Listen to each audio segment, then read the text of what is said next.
So this morning we're very happy to have on set Dr. Jennifer Rouse. She's the Director of Aging, Ministry of Social Development. We also have Ms. Natalie Walters, Manager, Corporation Communications, Ministry of Social Development. Well, what are they here to talk about this morning? Well, they are talking about the collaboration of the Division of Gender and Child Affairs, the Office of the Prime Minister, announcing an inaugural national symposium on the family, a very, very interesting topic at a time when it is most needed. Ladies, good morning and welcome. Good morning. Thank you very much. So we're very excited to have this conversation because within recent times in our conversations about crime, gang-related issues, fingers are always being pointed at a breakdown in the family unit. So the question is, what are we doing as a society to avoid further breakdown?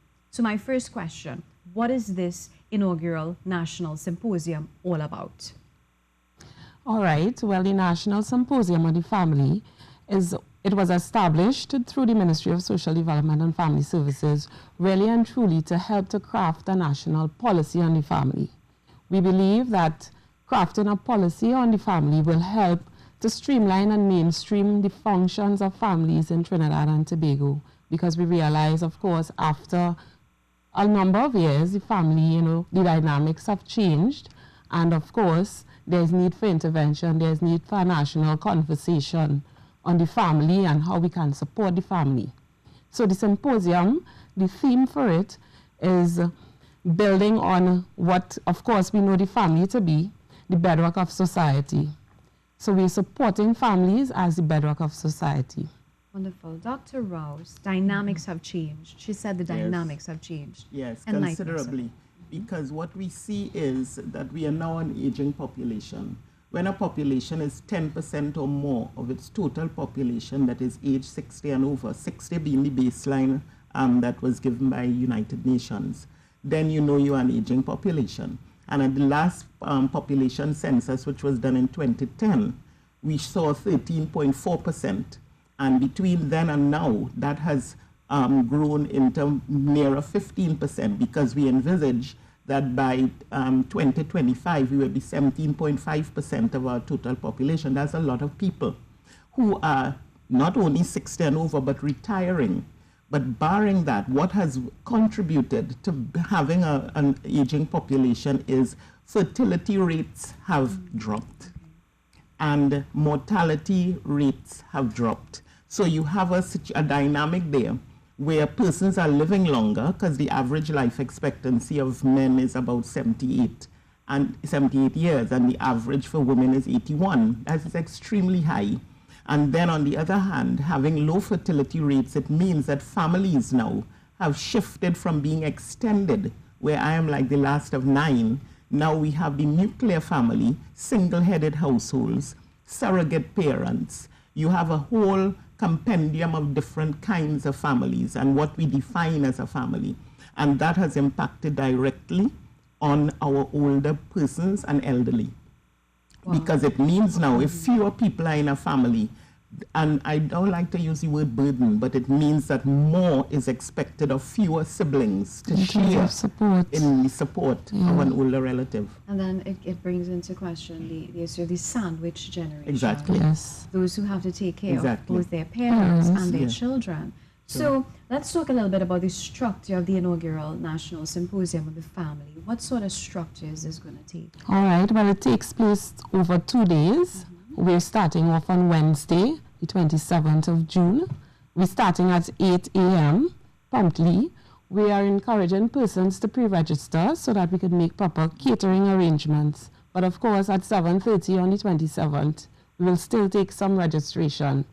So it's going to be over 2 days and 2 days of panel discussions on various aspects of the family and issues related to the family, especially in Trinidad and Tobago. Is it the first time we're having something like this?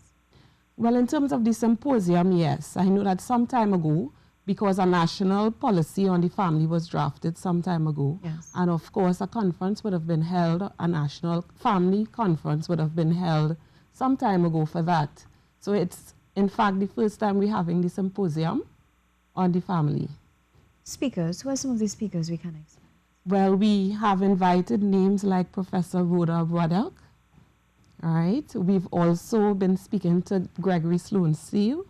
We have Dr. Varma Dial Singh. Yes. He will be addressing mental issues, etc. And of course, Dr. Rouse, and she would probably be able to expand on what she will be addressing I'm at very the symposium. excited to hear. Yes, I'm not the keynote speaker, but I'm one of the panelists on the theme empowering older persons and the caregivers in the family, because this is another thing that we have to pay attention to.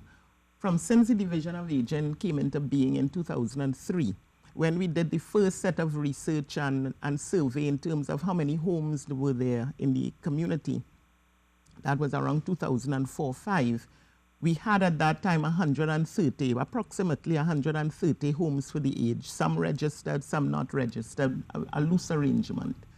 And between then and now, we saw 10 years later, about 2014, there were roughly 194 homes. And now the latest count shows 204. So there's a drift, maybe glacial as it might be, but there's a drift towards institutionalizing our seniors and our elders. Right. Now, this is going against the norm of what all governments that I have served under, all administrations, where we would like as long as possible that we can have our seniors remain at home, because the culture dictates that way, because we came out of communalism where, the community, where they said the village raises a child. Well, the village used to take care of our elders. Yes. And now we are seeing this drift. All of that is exacerbated by this shrinking of the family. So it means now we have to look at this and see now where the family members, instead of just institutionalizing them in a home for the aged as your first option, why shouldn't we empower now the ones who are home? And that will require a robust public education campaign, which will involve different forms of media, and of course in a world of social media, there are different ways that we can do that. And just wanting to expand on what Dr. Rouse just mentioned, part of the symposium will be the launch of a national values, attitudes and behaviors campaign. You would recall from our National Strategic Plan, Vision 2030, Chapter 4 was dedicated specifically towards a values, attitudes and behaviors campaign. It was felt that the level of dependency as well as the fall in terms of integrity and simple norms and values have dropped in our society. And the ministry is seeing the family unit, that social unit, the first, of course, as an opportunity to bring these values and attitudes back in focus, so that we'll be launching the values, attitudes and behaviors campaign on the first day of the symposium on Wednesday the 27th. It's quite refreshing that you have someone like Dr. Varma Dial Singh on board as well. Yes. Because mental health issue, that's a huge deal. Yes. Now, you spoke a little bit about a village used to take care of our elderly. That's so true if you really think about it. Yeah. Let's talk a little bit about some statistics as it relates to elderly abuse in our country. Right. What are your thoughts? And I'm glad that you mentioned that. It is such an important segue, because just Friday last, which is the 15th, was World Elder Abuse Awareness Day.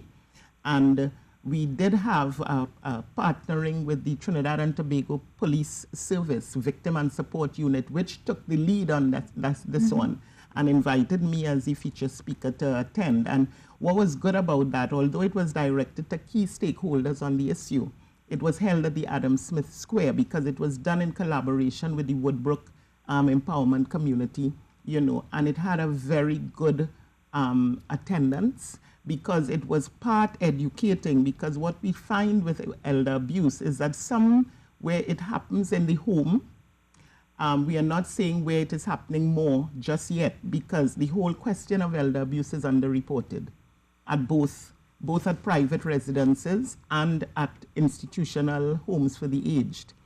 And what we are seeing is there's a trend towards relatives abusing their older persons. And very often it is unintentional, because, as you heard, if more stress is exerted on one or two members of a family out of maybe 3 or 4, and there is an inability to share the workload, that person now is melting down in terms of psychological, as you said, there's a sandwich generation already.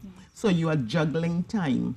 And that also leads us into the recent conference that was held at UE with work-life balance, which was done by the Institute of Gender and Gender Studies and Development. That was held recently, where we are noticing where the stress, the level of stress that is placed on family members now, traffic, look at traffic, and then the school, the children not only going to school, but after school activity.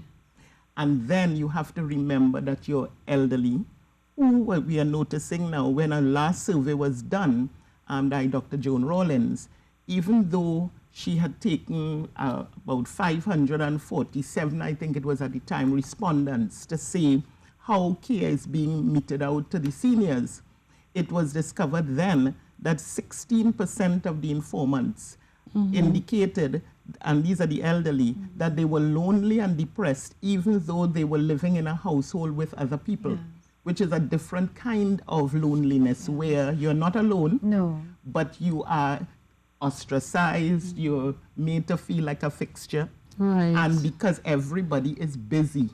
And so unintentionally, they might say, well, we are preparing the breakfast, you have the television there to sit. What more do you want? What more do you want? It's air conditioned, but it's not that. It is what is called solidarity. It's a word sounding like solidarity, but it is solidary benefits. It is not quantified, but it is very subtle, that it comes from their socializing, their ability to meet and see people. Because remember, they come out of an ethos where they spoke one-on-one, not on a social media, not through email, not through Facebook. So all of this is part of the environmental press, is the term, where how they adjust and adapt to social and physical demands, you see? And it is a juggling situation.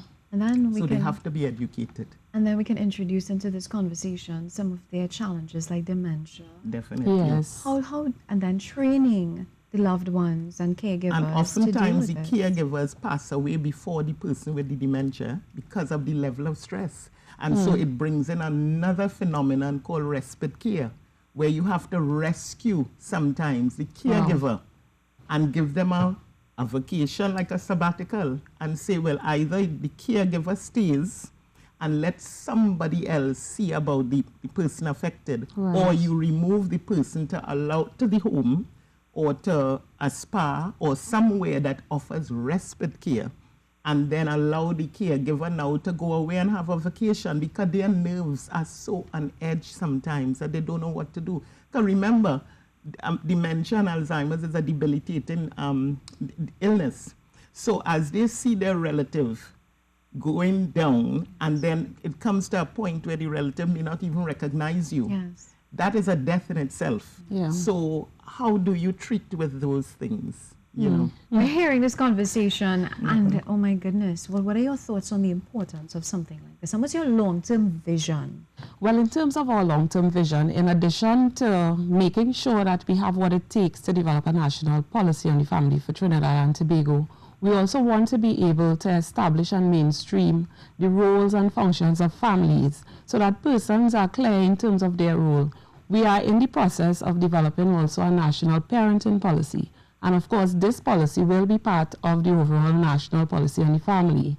So the ministry has its goals in terms of helping, empowering, transforming lives.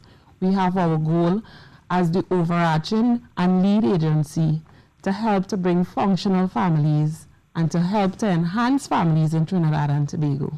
It's a beautiful initiative. Yes. I enjoyed this conversation. Just remind us, when is this taking place? At what time? All right. So join us at the University Inn and Conference Center. It starts on Wednesday, June the 27th, continues on Thursday, June the 28th. We start at 8 a.m. and end at 4 p.m. daily. We'll be live streaming. We're encouraging persons to pre-register. You can register by logging on to the ministry's website, www.social.gov.tt.